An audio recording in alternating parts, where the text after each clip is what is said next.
It started with one little common housefly.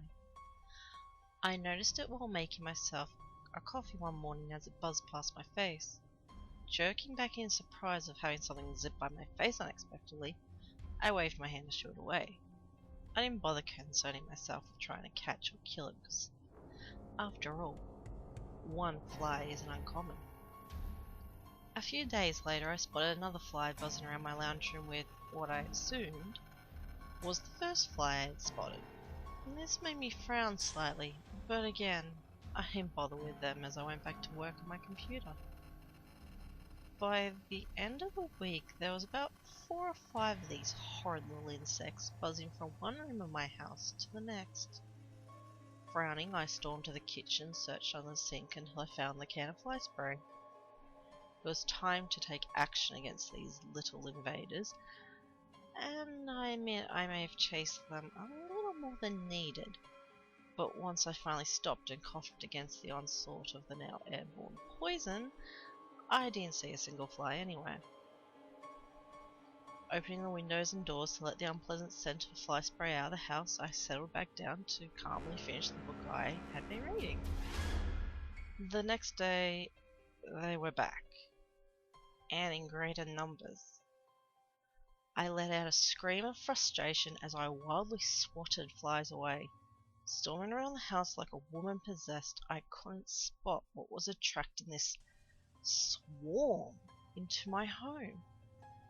I headed for the laundry, swearing and swatting a few flies that came near my face. Once in the smaller tiled room, I pulled all the cleaning equipment I owned from its cupboard and spent the next several hours of the day going from room to room and scrubbing them clean.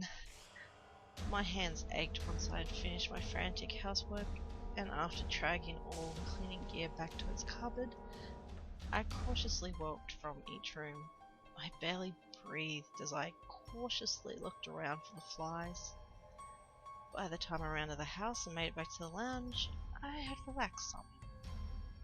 I was relieved to have not spotted a single fly. Sighing relief, I collapsed bonelessly on my sofa, chuckling softly to myself. Laying out on the sofa, I easily dozed off to sleep.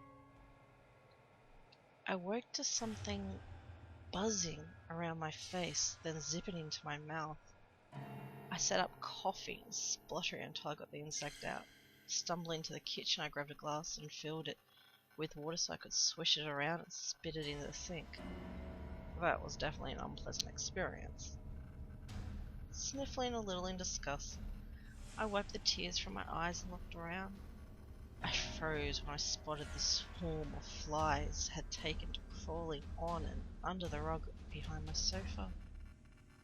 I grimaced and grabbed the fly spray, emptying the can onto the rug, then flipping over to catch any flies already dead or dying before they could escape. Hurriedly I carried it out the back and tossed it onto the lawn, slamming the door shut. I approached the now exposed hatch that led down into the basement.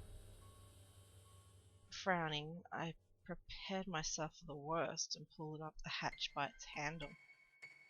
I only stepped down to the 3rd rung when an unbelievable stench hit me and I reeled with a gag. Pulling the neck of my top up over my lower face, I climbed down the rest of the steps and fumbled briefly with the light switch. Fluorescent lights flickered alive and I headed deeper into the basement. Reaching the far end, I sighed with a frown. Unbelievable. I stared at the girl's dead body. Bones showed through the torn flesh of her unshackled arm, and her head hung limply to one side. Her eyes were cloudy, and a blackened substance had clumped in her mouth and down the front of her shredded clothes. More dried and clotted blood marred her grey, lifeless flesh. I noticed the maggots then as they squirmed and chewed through what was left of her ripped open stomach, and I moved away with both a shudder and a gag. I hate maggots. There is something so horrendous about their little fat grub-like bodies that makes the bile rise in my throat. You think I would be used to such a sight, considering how often I deal with prey down here. But then again, I do tend to be a little anal about cleanliness in my house. Especially down here after we've had a visitor. But it is for good reason. We don't want our neighbours to get nosy in our private business after all. I then hear the front door upstairs open and close. I tear my sight away from the maggot-infested corpse and head back upstairs. As I come into sight, the teenager that just came into the house freezes at the unhappy glare I'm fixing on him. Mom? I growl deeply in the back of my throat, making him shift in a guilty manner. How many times do I need to tell you, Isaac?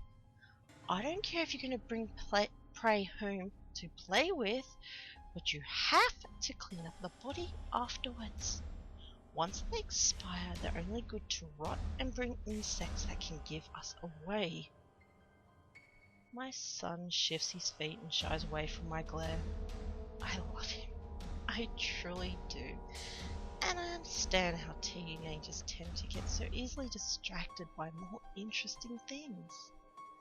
Climbing from the hole, I hold my arms out to my son. Obediently, he comes into my embrace and I stroke his hair affectionately. I'm sorry I yelled.